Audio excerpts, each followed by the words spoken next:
Taste the Daily. அருகே இருப்பவர் பேசிக் கொண்டிருந்ததால் டென்ஷனான விடியா திமுக அமைச்சர் முத்துசாமி சத்தம் போட்ட வீடியோ வெளியாகியுள்ளது. ஈரோடு கிழக்கு தொகுதி திமுக வேட்பாளர் சந்திரகுமாரை ஆதரித்து முத்துசாமி பிரச்சாரம் மேற்கொண்டார். அப்போது பாரதி நகர் பகுதி பொதுமக்கள் அமைச்சரிடம் தங்கள் பகுதியில் சாக்கடை கழிவுநீர் செல்ல வழியே இல்லை என்பதை சுட்டிக்காட்டினர். அப்போது அதிகாரிகளுடன் அமைச்சர் முத்துசாமி செல்போனில் தொடர்பு கொண்டு பேசிக் கொண்டிருந்த போது அருகே இருப்பவர் பேசிக் கொண்டிருந்ததால் டென்ஷனான முத்துசாமி கோபத்துடன் இருயா என அதட்டும் தொனியில் பேசியது மக்களிடையே அதிருப்தியை ஏற்படுத்தியது.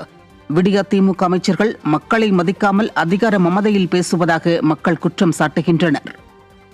பாரதி நகரில் டிச்சு சுத்தமாகணும், உப்பு தண்ணி வரணும், குடிநீர், பிள்ளைங்களுக்கு பால்வாடி வேணும். பெரியவங்க எல்லாம் வயசானவங்களும் ரொம்ப முடியாதவங்களாம் ரொம்ப தூரத்தில் தொலைவு பாத்ரூமுக்கு போகிறாங்க. அது எங்களுக்கு ரெடி ஆகணும் சார். எங்களுக்கு அமைச்சர் மட்டும் சொல்லியிருக்கிறோம். ஓட்டு கேட்க வரப்போ சரி செய்கிறேன்றாங்க, ஆனால் செய்ய மாட்டேங்கிறாங்க. எங்களுக்கு முடிஞ்ச அளவுக்கு எங்களுக்கு முயற்சி பண்ணித்தாங்க. உங்களுக்கு கையெடுத்து கும்பிட்றோம்.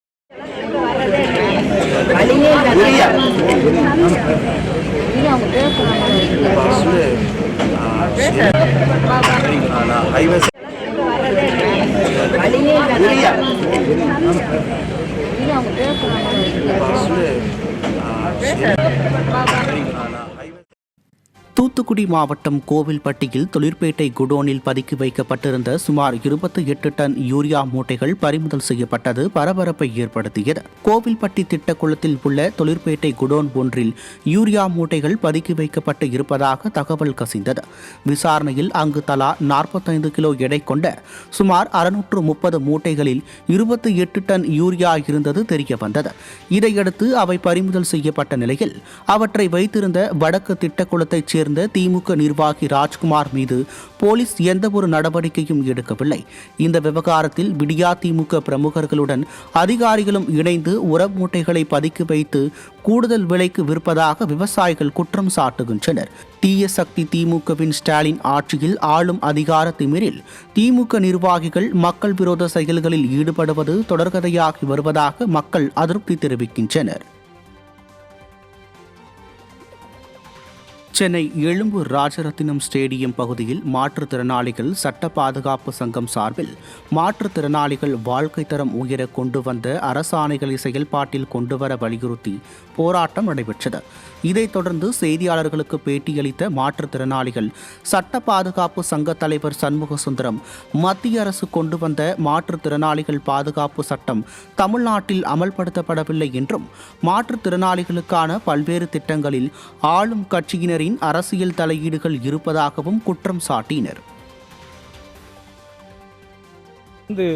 மாற்றுத்திறனாளிகளுக்கான உரிமைகள் சட்டம் 2016 அப்படிங்கிற ஒரு சட்டத்தை வரையறுத்திருக்காங்க. இந்த சட்டத்தில் பல அம்சங்கள் எங்களுக்கு தெளிவுபடுத்தியிருக்காங்க. தடையற்ற சூழல், சிறப்பு நீதிமன்றம், இப்படி இந்த மாதிரி நிறைய இதுகளை எங்களுக்கு அமல்படுத்தியிருக்காங்க.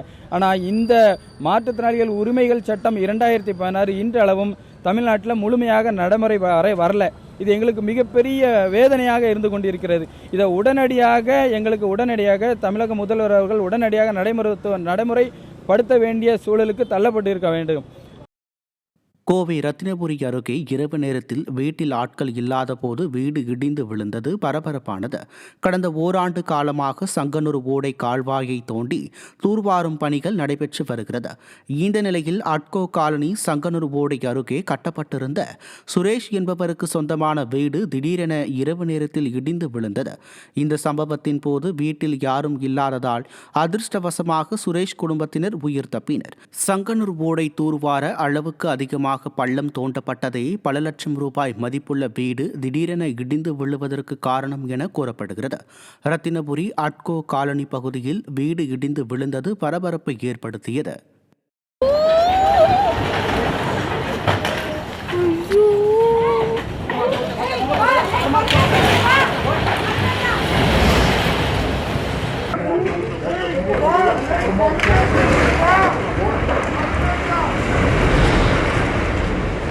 மயிலாடுதுறை மாவட்டம் சீர்காழியில் சம்பா பயிர்கள் மழையால் சாய்ந்து சேதமடைந்திருப்பதால் அரசு உரிய நிவாரணம் வழங்க வேண்டும் என விவசாயிகள் வலியுறுத்தியுள்ளனர். சீர்காழியில் விழுக்காடு, அட்டக்குளம், நல்லாஞ்சாவடி உள்ளிட்ட பல்வேறு பகுதிகளில் சுமார் 500 ஏக்கர் பரப்பளவிலான பயிர்கள் அறுவடைக்கு தயாராக இருந்த நிலையில் மழை பெய்ததால் நெற்பயிர்கள் வயலில் சாய்ந்து சேதமடைந்தது. இதனால் கவலையடைந்த விவசாயிகள் வயல்வெளிகளில் உள்ள மழைநீரை வடிகட்டும் பணிகளில் ஈடுபட்டு வரும் நிலையில் அரசு சேதமடைந்த பயிர்களுக்கு உரிய நிவாரணம் வழங்க வேண்டும் என வலியுறுத்தியுள்ளனர்.